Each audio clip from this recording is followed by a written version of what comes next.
call me Crazy Joe, but now they can call me Batman. What up?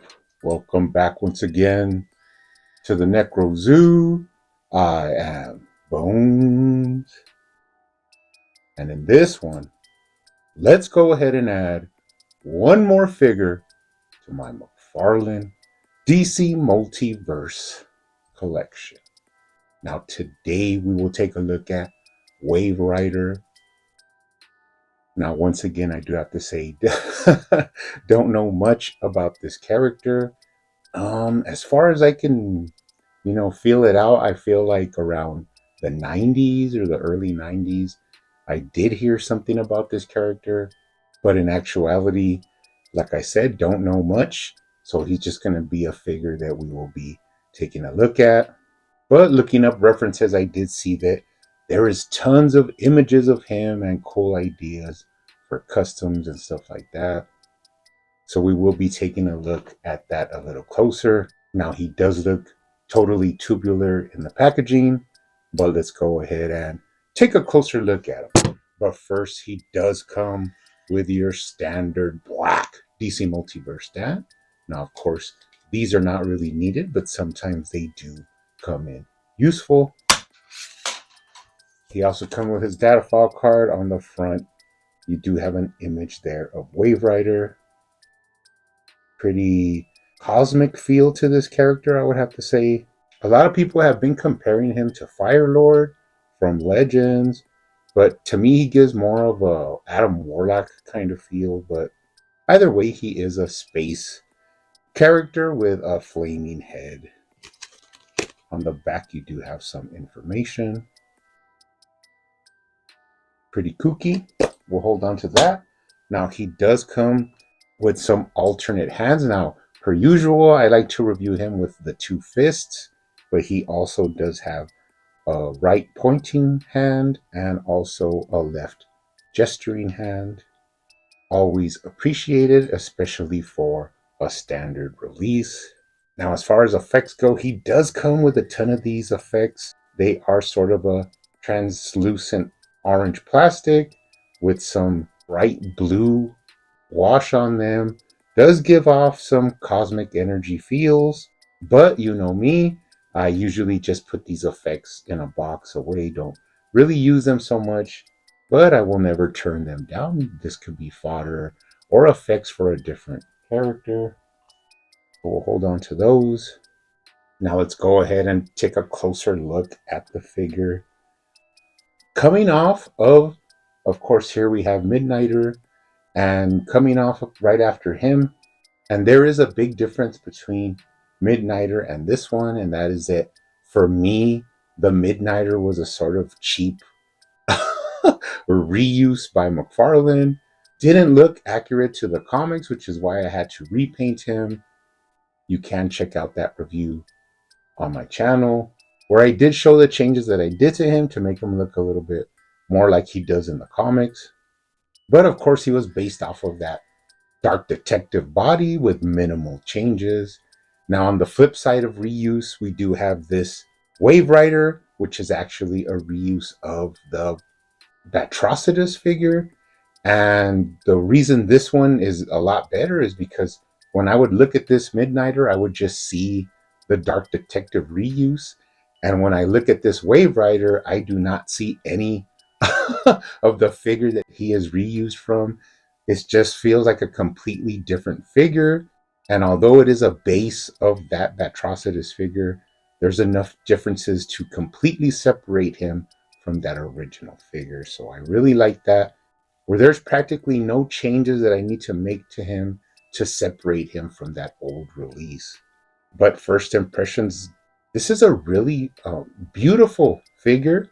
I would say aesthetically, and the way the body is shaped sort of has that kind of athletic, like crossfitter body that isn't actually covered up with a lot of armor pieces the way the Batrus figure is.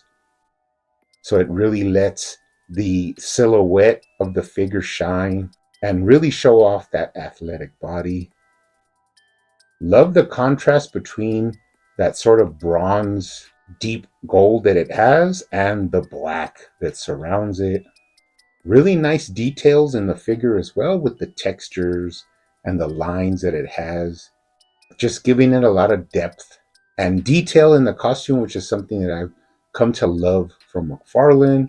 I know a lot of people like just clean costumes without any textures, but I actually do really enjoy the textures, and the figures that have that added detail just really do it for me.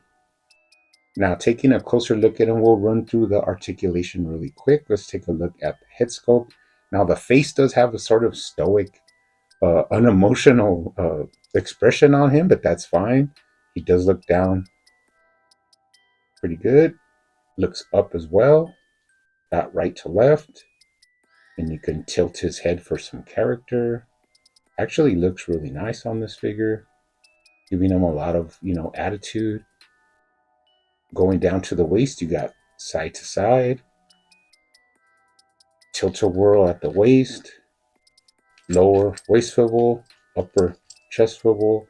Then twist him, get him in some awesome action poses. Now he does have a really nice crunch. Without any modding at all, you really get a nice deep crunch out of him. And of course, he could lean back per usual. Now, another thing I really enjoy is the way the midsection is actually accentuated by the way it is sculpted out. Just looks really clean, and you got all the definition on the sides. It gives this figure some really nice muscle detail that you don't always really get to see. Kind of gives it that comic book muscle tone that you don't always get from figures. This one actually shows it off really well.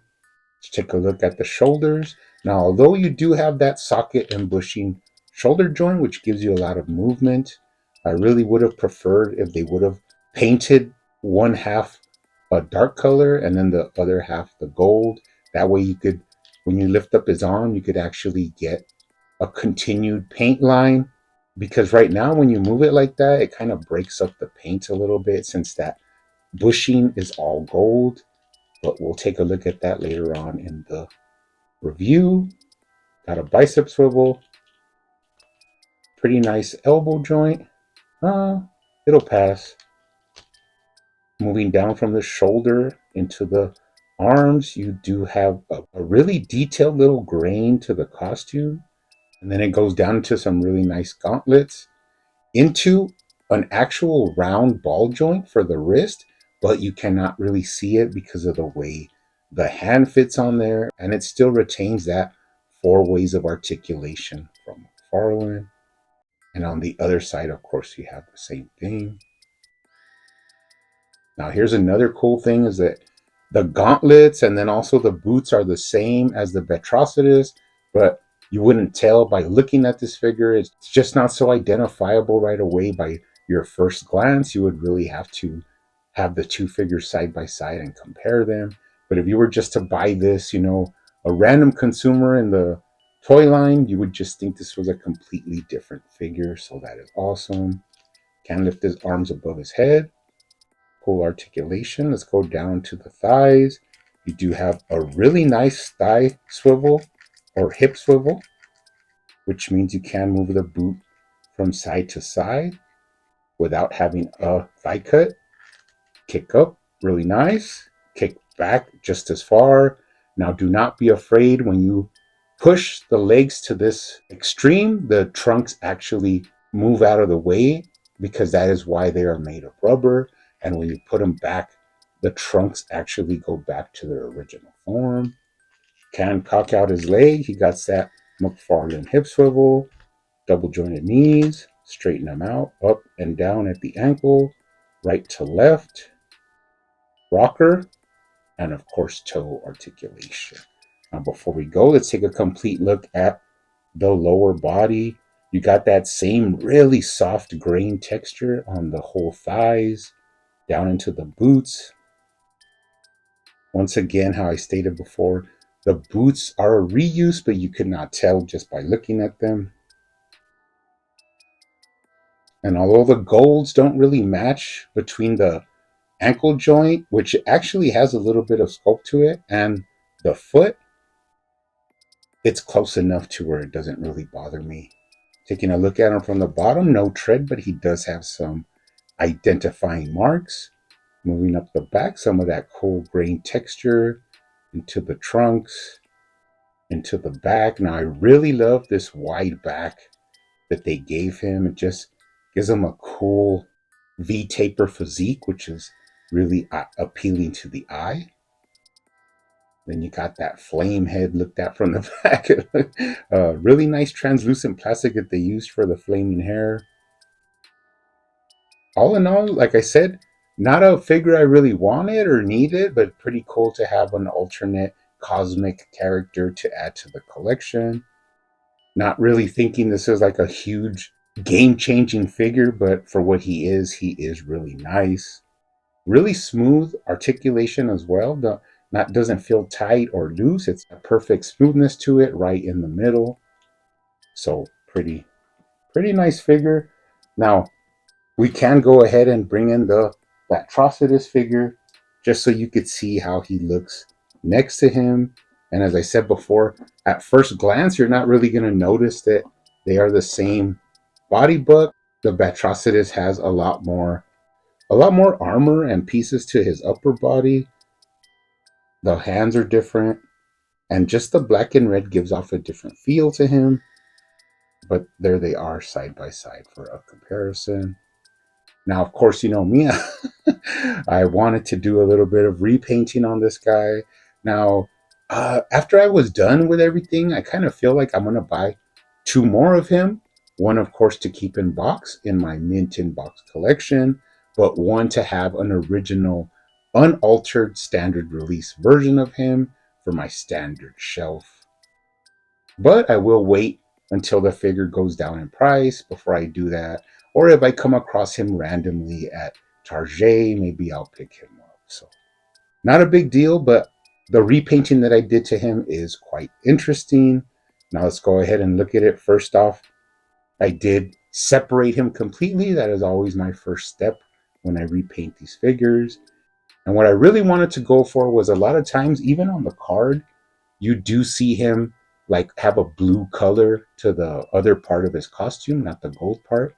But then I also wanted to add a sort of glittery gold, more yellow gold to the actual shiny portion of the figure, just to give it a little bit more pop and brightness to him.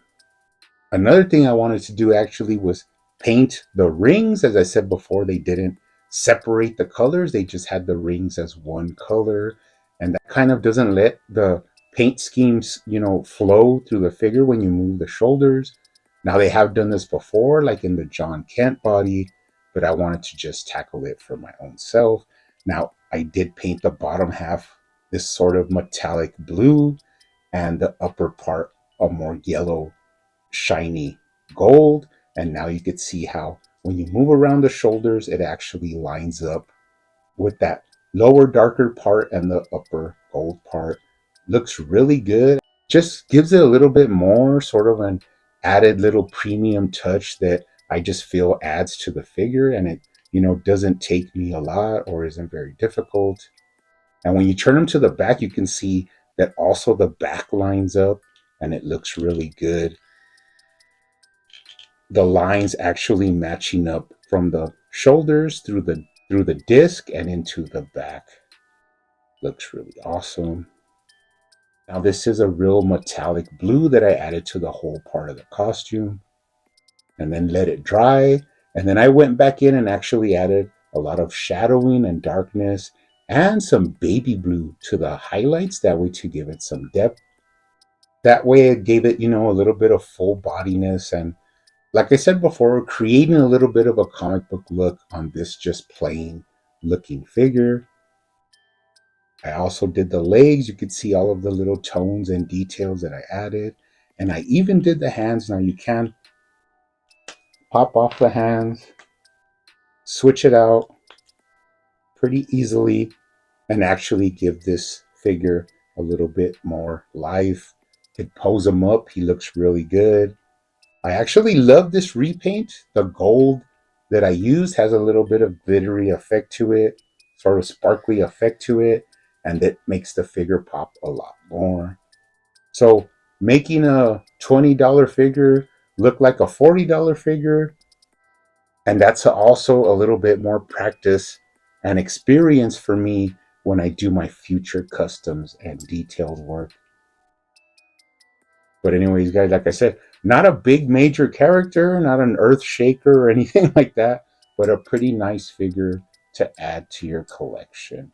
But anyways, you guys keep hunting out there, keep collecting, keep customizing, and I will see you on the next one.